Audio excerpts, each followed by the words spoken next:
Situations.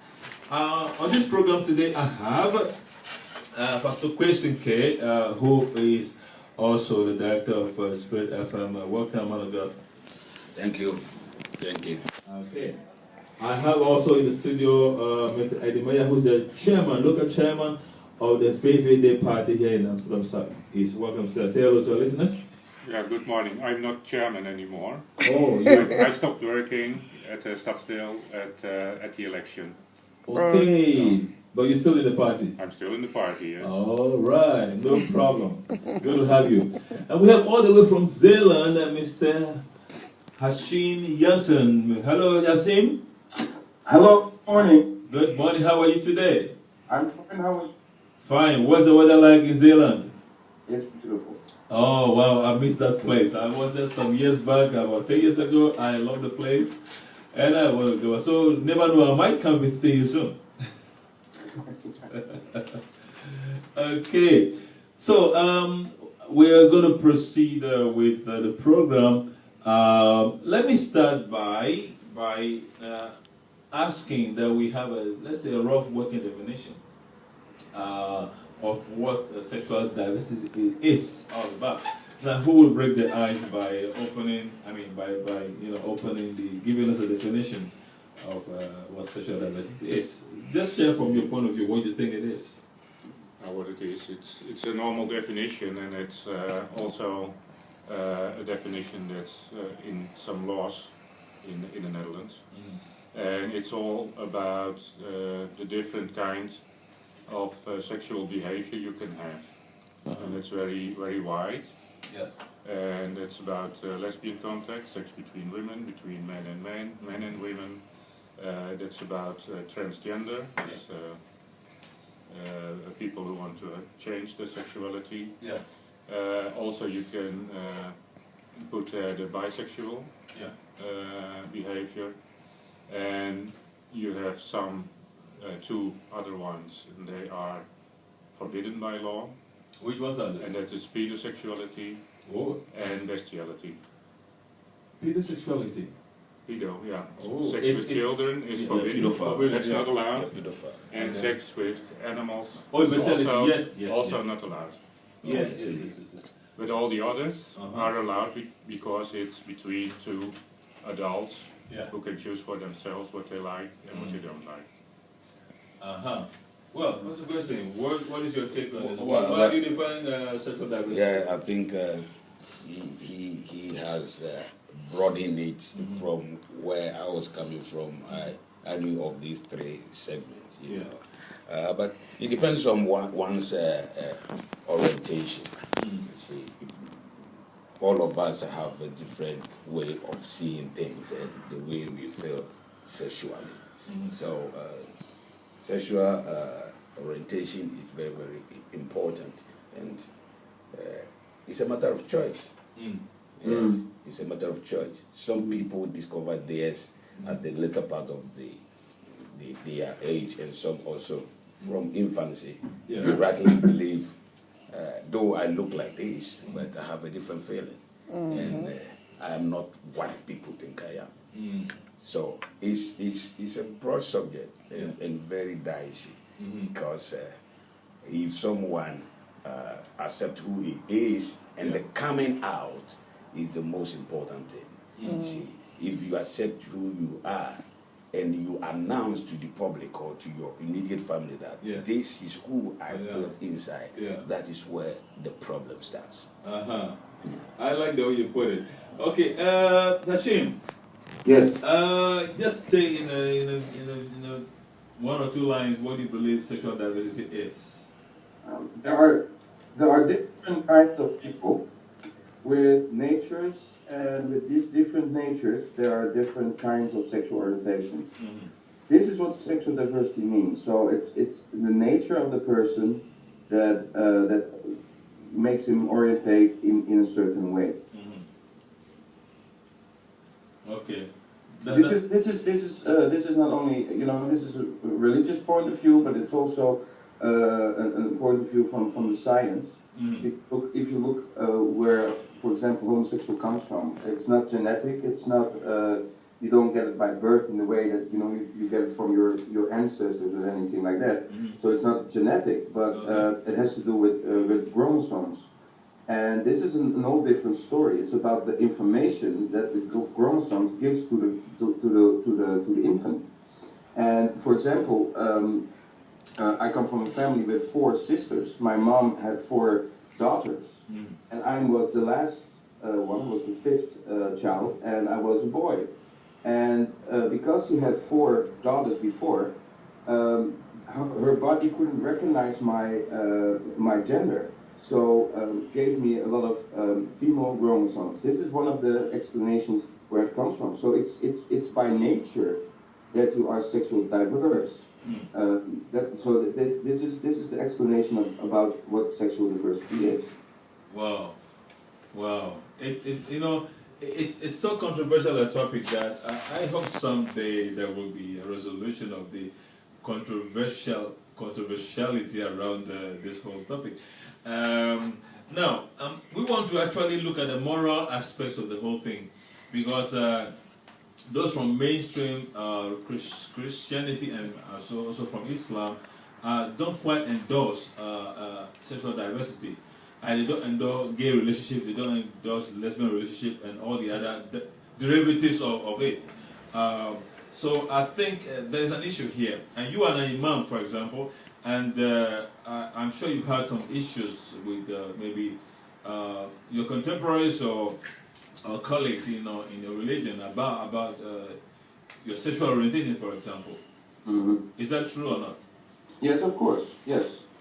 There are a lot of people that don't really understand where it comes from, and there are not really a lot of people that have not enough knowledge to understand like the religious point of view of homosexuality, or sexual diversity.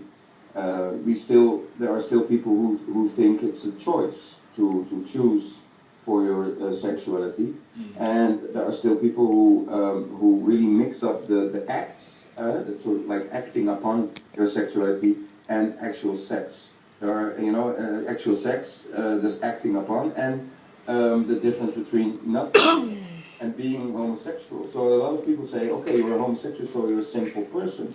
But it's the sin, comes from action.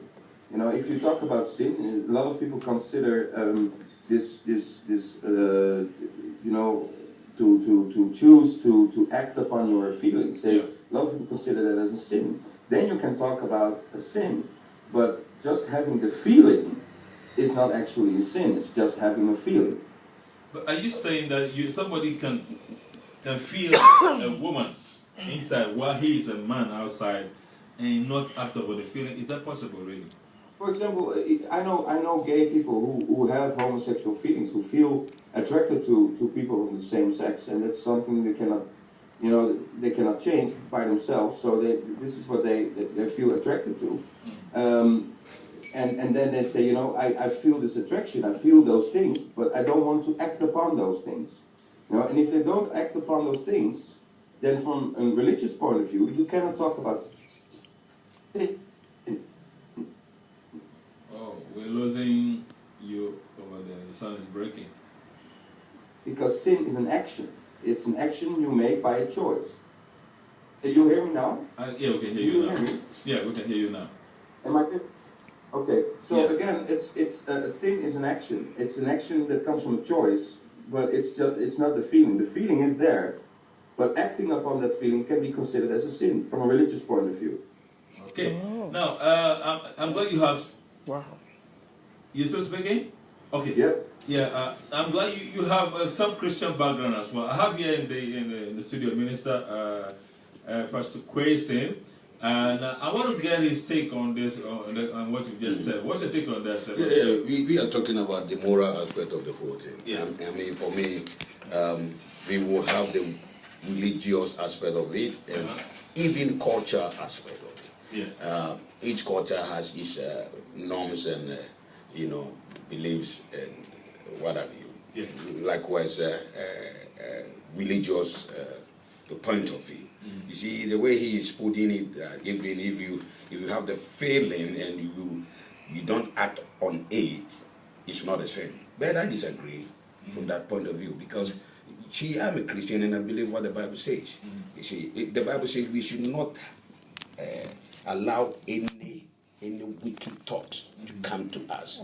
And even Jesus put it very simple, that if you see a woman and you have a feeling for the woman, you have already have sex with the person mentally. Yes. You see, for me, it's a different point of view and understanding.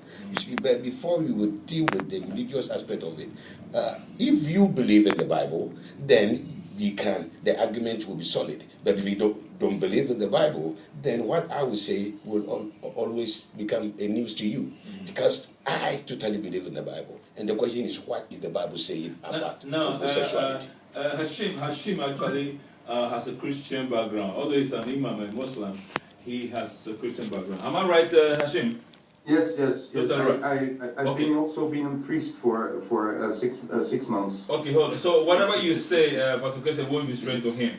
By the way, if you're listening to this program, wherever you are, in your car, in your home, in your office, in your shop, you're welcome to interact with us. Give us a call on the studio lines 020-737-1619 if you have a point of view to express on this very topic. So go ahead, man. Go. So, as I was saying, you see, he may have a Christian background, and he claims he has been a pastor for 6 months.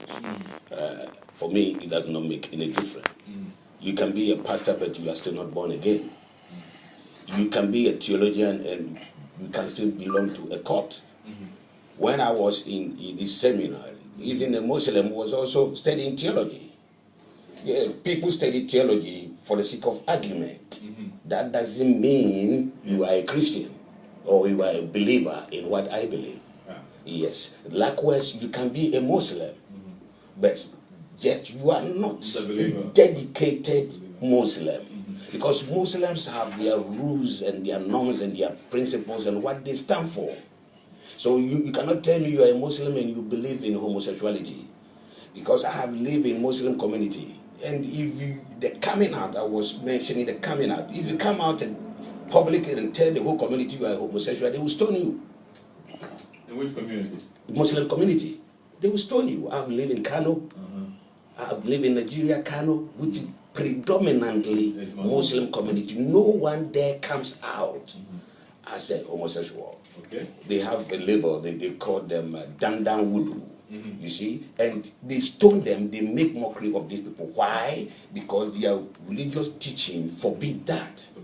You see, so in the argument's sake, if we understand what we are saying and we profess our religious system, confess it, then we can argue perfectly. Otherwise, we were just making unnecessary argument. Where I'm coming from as a Ghanaian, it's a taboo to come out to say you are a lesbian or homosexual. That is another culture background. So that's from the culture. This is from the culture perspective. Exactly, now. From the culture perspective. That's why when the world wanted to impose homosexuality on African nations, those who we depend mostly on the Europeans and all that. David Cameron came out, and my former president, in present memory, Atame says, we would never allow this, because this is our sovereignty. We have our rules, we have our beliefs, and so Britain cannot impose on us. Yes. Because of your grant, if you want to impose, keep your money. And let's keep our culture. So the difference varies. I think I've made my point here. The difference varies. So for me, I don't condemn one who claims he's a homosexual. For me, we are all brothers and sisters. That is his or her choice. And even in my church, if you come and tell me you are homosexual, I will not tell you don't fellowship with me. I will rather accept you and principle by principle, we will all study the Bible together. And if you understand what the Bible says, then I think we can all move alongside.